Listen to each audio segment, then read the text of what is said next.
Hello everybody. In this video, we are going to talk about the relationships between angles in circles that are formed by intersecting chords, intersecting secants, and intersecting tangents. Okay, so as you can see, the actual relationships and formulas are already in the document for you. Okay, but I'm going to draw what they look like, and then we're going to talk about them, and I'm going to do a couple examples for you here. Okay, so the first is intersecting chords. Okay, so I'm just going to draw two intersecting chords, okay, inside my circle here. All right, so here I have my two intersecting chords. Okay, they don't necessarily have to intersect in the center, they just have to intersect somewhere. Okay, and now I'm going to say my goal here is to find this angle X. Okay, now it's the same as this angle across the way, okay, because those are vertical angles, right? You got to think way back to the beginning of the year, right? We have these two line segments that intersect, so these mirror image angles that are across from each other, okay, are going to be congruent to each other, okay? So if I find one, I find the other. Okay, now you can kind of see if these are the angles that I'm looking at, they intersect two different arcs, right? One going out this way, right? And then the other kind of going out and hitting this part of the circle. Okay, so again, and I've talked about this before, but really you can almost think of the angles as like flashlights, right? And then the arc, their intercepted arc, is like the part that they hit, right? The part of the wall or the object, whatever it is that they hit. Okay, so I'm going to call this arc on the left A, okay, that I have coded in pink right here. Okay, and then I'm going to call this arc on the right B. Okay, so the rule for arcs and angles with intersecting chords is that the angle is the average of its two intercepted arcs. So in this case, the one on the left, the one that I have drawn in pink, and the one on the right that I have drawn in blue. Okay, so the formula, okay, is that the angle X is equal to 1/2 of the sum of the two intercepted arcs, so A plus B. Okay, so that's your formula, right? Remember, whenever you take an average, all you're doing is adding those things up and dividing by the number of things that you have. So I'm adding my two arcs together and then dividing by the number of arcs that I have, which is 2. Okay, now I'm writing this with a 1/2. You could very easily write this as A plus B divided by 2 if you wanted. It would give you the exact same thing if you're not a huge fan of like having the extra fraction out there on the front. Okay, so I've got a couple of examples for you. So let me go ahead and draw my line down the middle here. Okay, and I'm going to go ahead and draw my circle. Okay, so I have here and here. So I'm going to say my angle is right here. There's X, and I'm going to tell you that this arc up here is 43 degrees, and I'm going to tell you that this arc down here is 25 degrees. Okay, so my rule is I'm going to add the arcs, cut it in half, and that will give me the angle, right? So X has to equal 1/2 of the sum of my two arcs, 43 plus 25, right? Since the variable is already like by itself, right, all I have to do is use my order of operations in order to simplify this. So I have X equals 1/2, 43 plus 25 is 68, right? And then I'm just taking 68 and cutting it in half. So 68 divided by 2 is 34. So that angle in there is 34 degrees. Okay, all right. Now, if I had also put another variable in here, let's say this variable right here was y, and I wanted to know how much that, how many degrees that angle was. Well, I know that x and y together, see how they form this straight line? So that means x and y together have to add up to 180. So if I wanted to know what y was, and this is just a little like sidebar here, but if I wanted to know what y was, I know that x plus y has to equal 180. Whoops, forgot my equal sign there.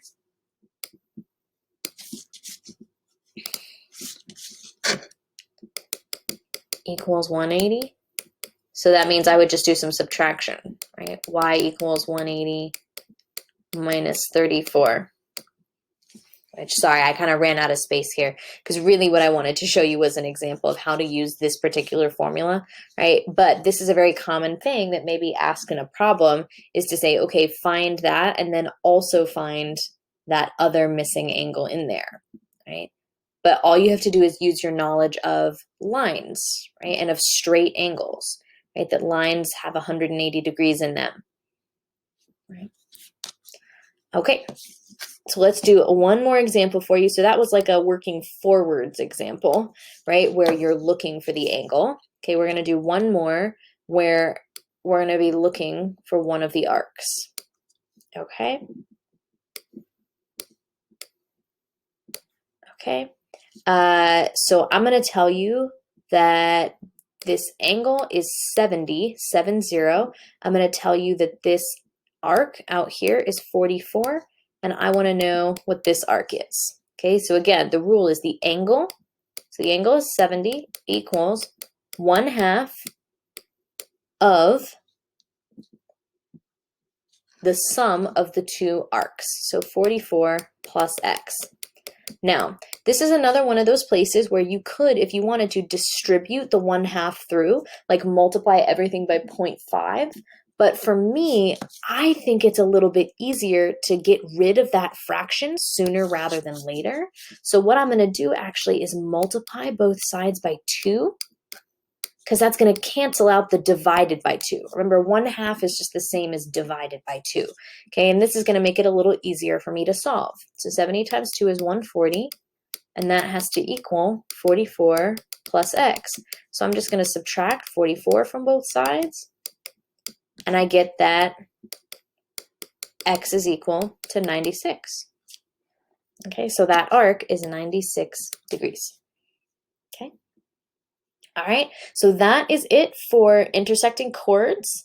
And then the next two, intersecting secants and tangents, as you can kind of see, they have very similar formulas. They just look a little bit different, and tangents have an extra formula that they can use. Okay, so let's talk about these last two ideas here. So intersecting secants. Remember, a secant is usually a line, but it could be a line segment or a ray that slices through the whole circle. Okay, so they look something like that. All right. Now, the angle is right here. Okay, so that's the angle. Okay, and notice that those two secants intersect two different arcs. Okay, they intersect one arc that's really large. Oh, here we go. And not very well traced by me, but you get the idea, right? That it intersects one arc that's far away from the angle and much larger, and then it also intersects this smaller arc that's much closer to the angle. Okay, so the rule, okay, for intersecting secants is that the angle is equal to 1/2 of the big arc, the one that's farthest away, minus the small arc, the one that's closest to the angle.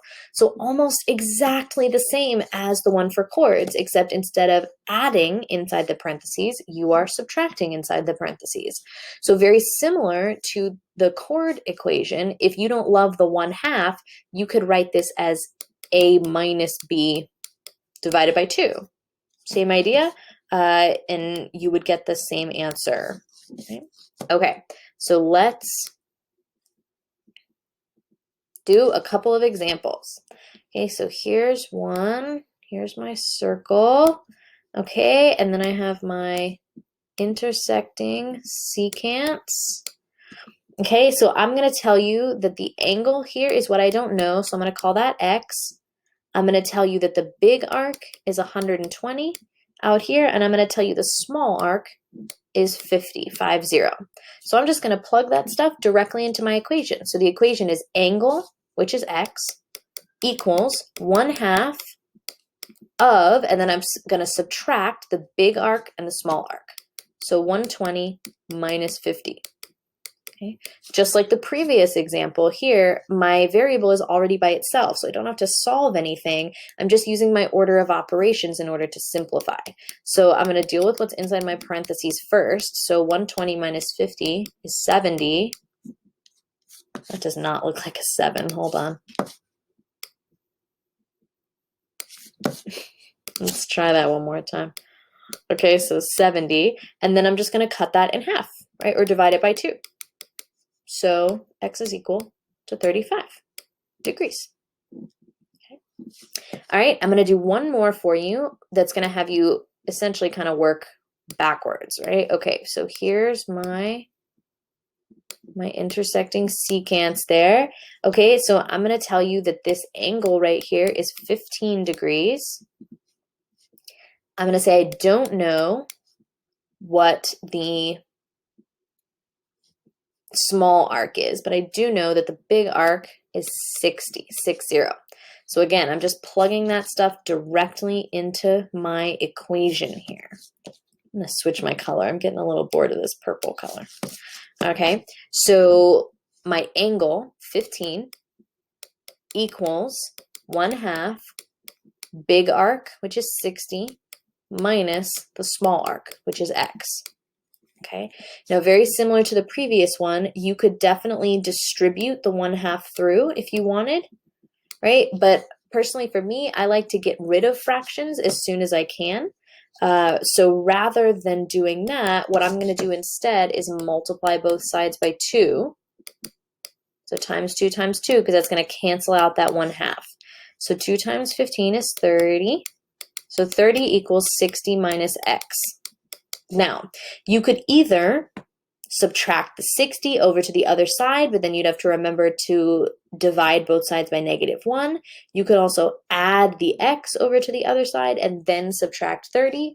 Okay, so if you want to be able to do that in one step, this is very similar to what we did. I'm hoping you all remember when we did trig, that when you had like a variable on the denominator of your fraction, right, on the bottom of the fraction, you could just switch the decimal you got from the trig function and the variable to get the variable by itself, right? Basically like combining 2 steps into one. You can do the same thing here and just swap the x and the 30. Okay, again, this is just a little like quick trick, right, to do this a little bit faster. Okay, so what I end up with is x equals 60 minus 30. That 3 looks crazy.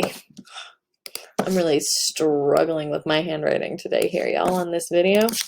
So x is equal to 60 minus 30, which is 30 degrees. All right. Okay, so that is it for intersecting secants.